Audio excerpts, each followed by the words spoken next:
नमस्कार दोस्तों, स्वागत है आपका स्टडी फॉर सिविल सर्विसेज में। वीडियो को पूरा देखिए। कोई भी आपका फीडबैक है, कोई सजेशन है, तुरंत वीडियो में कमेंट करके जरूर बताइए। अच्छा लगे तो वीडियो लाइक जरूर कर लीजिए और ऐसे वीडियो लगातार फ्री में पाने के लिए चैनल को तुरंत सब्सक्राइब कर लीजिए और बेल आइकन को जरूर टैप कर लीजिए ताकि आगे भी सारे वीडियो आपको मिलते रहे। यूट्यूब में फॉलो करते हैं तो प्लीज ये वाला फ्री टेलीग्राम चैनल जरूर ज्वाइन कर लीजिएगा। सारे नोटिफिकेशन, सारे अपडेट यहीं पे आते हैं, ध्यान रखिएगा। स्टडी फॉर सिविल सर्विसेज का कोई भी पेड ग्रुप अगर आपको ज्वाइन करना है तो सिर्फ 8564805606089752386455 यही नंबर है हमारे, सिर्फ जहां पे कॉल या व्हाट्सएप कर सकते हैं।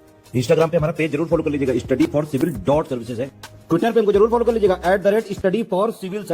आज के इस वीडियो में हम देखेंगे कि जैसे यूनियन बजट 2022-23 में गवर्नमेंट ने ये कहा है कि क्रिप्टो करेंसी पे जनरेटेड इनकम पर 30% का टैक्स लिया जाएगा। तो उससे ये समझ में आ रहा है कि आने वाले समय में सरकार क्रिप्टो करेंसी को मान्यता देने के लिए तैयार है। तो हम ये समझेंगे कि क्रिप्टो करेंसी को मान्यता देने से क्या क्या फ़ायदे हो सकते हैं और क्या क्या इससे नुकसान देखने को मिलेगा, और साथ ही साथ आंसर के एंड में एक वे फॉरवर्ड सजेस्ट करेंगे।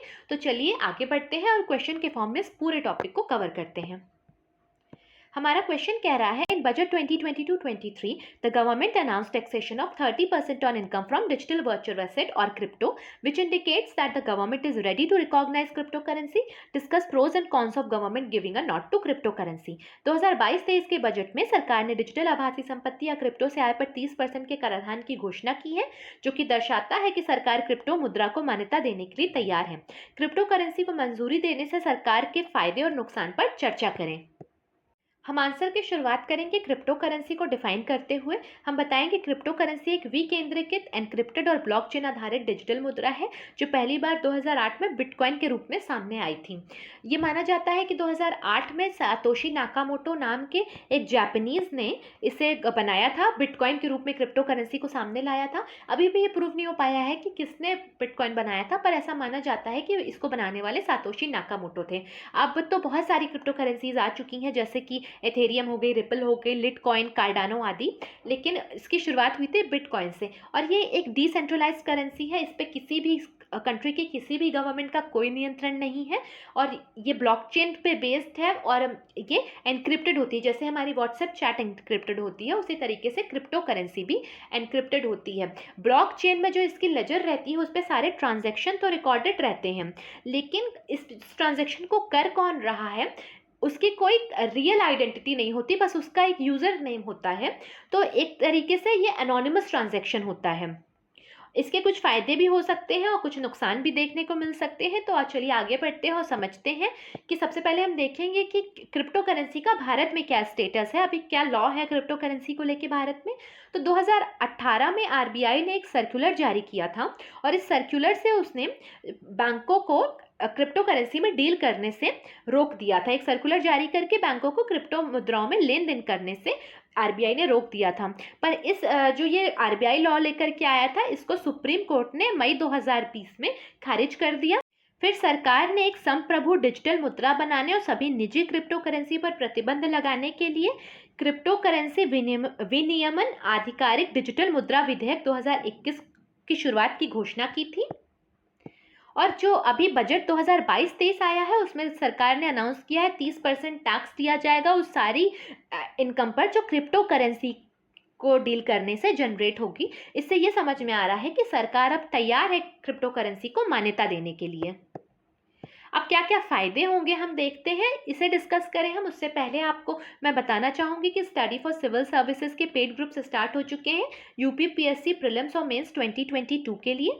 आप नीचे दिए गए नंबर्स पे कॉल करके इन पेड ग्रुप्स के बारे में जानकारी ले सकते हैं, इन्हें ज्वाइन कर सकते हैं। यहाँ पे आपको 1-to-1 गाइडेंस के साथ सारा स्टडी मटेरियल प्रोवाइड किया जाएगा, आपके आंसर राइटिंग कराई जाएगी, आपकी सारी क्यूरीज को सॉल्व किया जाएगा, आपके आंसर को रिव्यू भी किया जाएगा। तो आपकी प्रिपरेशन बहुत अच्छी हो जाएगी। आप नीचे दिए गए नंबर पे कॉल करें, ग्रुप्स को ज़रूर ज्वाइन करें।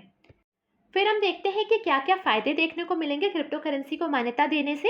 तो सबसे पहले, क्योंकि क्रिप्टो करेंसी में किया गया हर ट्रांजैक्शन ब्लॉकचेन पर रिकॉर्डेड होता है, तो इससे कोई भी देख सकता है। इस प्रकार लेन देन में पारदर्शिता आएगी, ट्रांसपेरेंसी आएगी ट्रांजैक्शंस की। दूसरा है कि 24 घंटे एक्सेसिबल है क्रिप्टो करेंसी और इसका डिसेंट्रलाइज नेचर है और साथ ही साथ इसमें ट्रांजैक्शन की कोई लिमिट नहीं है। जैसे आरटीजीएस में, एनईएफटी में ट्रांजैक्शन लिमिट्स होती हैं, तो इस तरीके से ब्लॉकचेन में ट्रांजैक्शन की कोई लिमिट नहीं है। आप ये समझ सकते हैं एक एक जो क्रिप्टो करेंसी होती है, एक एक बिटकॉइन जो होता है उसकी कीमत लाखों में होती है। तो इस तरीके से ट्रांजैक्शन के अमाउंट की कोई लिमिट नहीं है, वो बढ़ सकता है, घट सकता है, इसका नेचर चेंज होता रहता है, इसकी वैल्यू ऊपर नीचे होती रहती है, उसकी कोई ट्रांजैक्शन लिमिट नहीं। साथ ही साथ ये हर टाइम अवेलेबल है, हर टाइम एक्सेसिबल है और ये डिसेंट्रलाइज इसका नेचर है, इसका किसी गवर्नमेंट पे इसका कंट्रोल नहीं है। उसके बाद फंड ट्रांसफ़र ईजी हो जाता है। अगर आपको क्रिप्टो करेंसी में फंड ट्रांसफ़र करना है तो कोई थर्ड पार्टी का इन्वॉल्वमेंट नहीं होता, क्योंकि एनक्रिप्टेड है, ये यूज़र टू यूज़र के बीच ही रहता है। इस वजह से ट्रांजैक्शन फ़ीस भी बहुत कम लगती है, तो काफ़ी आसान हो जाता है इसमें फ़ंड ट्रांसफ़र करना। और उसके बाद सिक्योर पेमेंट होता है, क्योंकि इसमें क्रिप्टोग्राफी रहती है तो इससे कोई हैक जल्दी नहीं कर सकता। ये 1 to 1 एन्क्रिप्टेड है, ब्लॉकचेन पे पूरा क्रिप्टोग्राफी किया हुआ ये पूरा सिस्टम रहता है, तो इसमें हैकिंग के बहुत कम चांसेस होते हैं। इस वजह से ये सिक्योर और सेफ पेमेंट है। और इसमें करेंसी एक्सचेंज भी ईजिली किया जा सकता है, उसमें भी बहुत कम फीस लगती है। जैसे आपको डॉलर से रुपीज़ में कन्वर्ट करना है तो कुछ ट्रांजेक्शन फ़ीस लगती है। तो बिटकॉइन एक डिसेंट्रलाइज करेंसी है और इस डिसेंट्रलाइज्ड करेंसी को आप किसी और देश की करेंसी में कन्वर्ट करना चाहें, मान लीजिए आप इसे इंडियन रुपी में कन्वर्ट करना चाहें, तो मिनिमम ट्रांजैक्शन फ़ीस देखने को मिलेगी। इस वजह से भी एक सुविधा हो जाएगी इससे। उसके बाद है कि इसमें एनोनिमिटी होती है ट्रांजैक्शन की। जो यूज़र होता है अगर वो अपने जो रियल वर्ल्ड की कोई आईडी ना लगाए तो वो एनोनिमस रहता है। अगर आपने किसी और, जैसे आधार को नहीं लिंक किया है अपने जो भी आपका अकाउंट रहेगा ब्लॉकचेन पर, तो आप किसको ट्रांजैक्शन कर रहे हैं, क्या ट्रांजैक्शन कर रहे हैं, तो खाली आपका अमाउंट ऑफ ट्रांजैक्शन उस लेजर पे रिकॉर्ड होगा। किसने ट्रांजैक्शन किया ये पता लगाना काफ़ी मुश्किल हो जाता है। तो इससे इसका नुकसान तो होता ही है, लेकिन इसका फ़ायदा ये होता है कि आइडेंटिटी थेफ्ट नहीं होती, कोई पहचान की चोरी की संभावना बहुत कम हो जाती है इससे। अब फ़ायदे हैं क्रिप्टो करेंसीज़ को मान्यता देने के, तो कुछ नुकसान भी देखने को मिलेंगे। तो क्या क्या विपक्ष है क्रिप्टो करेंसी को मान्यता देने से रिलेटेड, अब हम वो डिस्कस करते हैं। तो सबसे पहले इसका नेचर बहुत वॉलेटाइल है, ये बहुत अस्थिर है। जैसे कि इलॉन मस्क वाली न्यूज़ आई थी, उस टाइम पे क्रिप्टो करेंसी की वैल्यू अचानक से बहुत बढ़ गई थी, फिर उन्होंने अपना स्टेटमेंट बदला तो बहुत नीचे वैल्यू आ गई। तो इस तरीके से एक आदमी का स्टेटमेंट इसकी वैल्यू को इतना ऊपर नीचे कर सकता है। तो सोचिए कितना अस्थिर इसका नेचर है, कितनी यह वॉलेटाइल करेंसी है। और इसका प्राइस डिपेंड करता है on law of supply and demand, मांग के नियमों पर इसका प्राइस डिपेंड करता है, जिसमें के कारण इसमें बहुत ज़्यादा फ्लक्चुएशन देखने को मिलता है। आप शेयर की तरह समझ लीजिए, जिस तरीके से डिमांड बढ़ने से शेयर्स के प्राइस बढ़ते और घटते रहते हैं, उसी तरीके से क्रिप्टो करेंसी के भी प्राइस बढ़ते घटते रहते हैं। इसमें एनोनिमस नेचर ऑफ ट्रांजैक्शन है, तो एनोनिमस नेचर ऑफ ट्रांजैक्शन की वजह से आइडेंटिटी थेफ्ट का जो चांसेस होते हैं वो तो कम हो जाते हैं, लेकिन इससे बहुत सारी इलीगल एक्टिविटीज़ को बढ़ावा मिलता है। जैसे टेरर फंडिंग हो गई, मनी लॉन्ड्रिंग हो गई, टैक्स इवेजन हो गया और इससे ड्रग्स की परचेजिंग हो गई। तो सब क्रिप्टो करेंसी का यूज़ करके इन सारी चीज़ों को बहुत आसानी से किया जा सकता है। और नुकसान ये हुआ कि जो भी ये ट्रांजैक्शन कर रहा है उसका बस यूज़र आईडी पता होगा, वो कौन व्यक्ति है कहाँ बैठ के ट्रांजैक्शन कर रहा है, कुछ भी पता लगाना मुश्किल होगा। इस वजह से इससे काफ़ी ज़्यादा इलीगल एक्टिविटीज़ देखने को मिल सकती हैं। फिर तीसरा इसका नुकसान क्या है कि एक बार अगर क्रिप्टो करेंसी में ट्रांजैक्शन प्रोसीड हो गया तो इसे कैंसिल नहीं किया जा सकता और रिफंड नहीं किया जा सकता। एक बार लेन देन के आगे बढ़ने के बाद इसे रद्द या वापस नहीं किया जा सकता है। फिर आता है कि क्रिप्टो करेंसी अभी वाइडली एक्सेप्टेड नहीं है वर्ल्ड वाइड।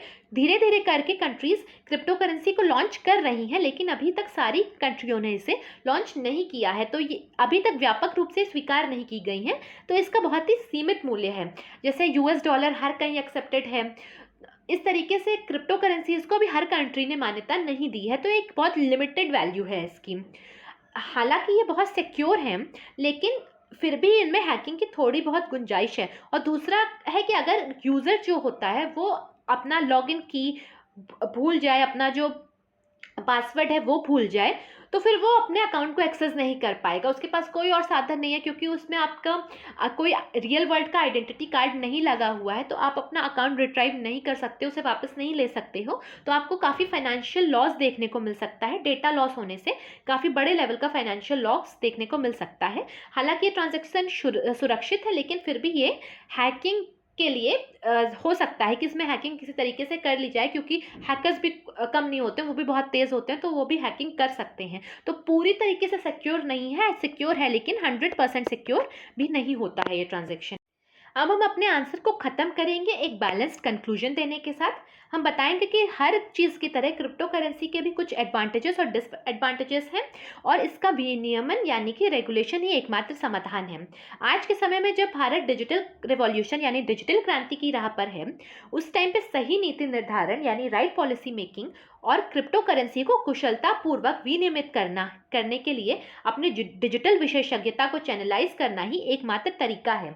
आज के समय में जब भारत डिजिटाइज होता जा रहा है, सरकार चाह रही है कि नीचे से नीचे लेवल तक डिजिटाइजेशन पहुंचाया जाए, किसानों को, छोटे से छोटे लेवल के लोगों को भी आज सरकार चाह रही है कि बैंक अकाउंट रखें, ऑनलाइन ट्रांजैक्शन करें। उस टाइम पे जब पूरा वर्ल्ड क्रिप्टो करेंसी की तरफ बढ़ रहा है, तो भारत सरकार को भी अब क्रिप्टो करेंसी की तरफ बढ़ना पड़ेगा, इसे लाना पड़ेगा। लेकिन इसके लिए भारत सरकार को अपना जो डिजिटल एक्सपर्ट्स हैं उनको इन्वॉल्व करना चाहिए, और उनकी एक्सपर्टाइज को यूज़ करके सही पॉलिसीज़ बनानी चाहिए।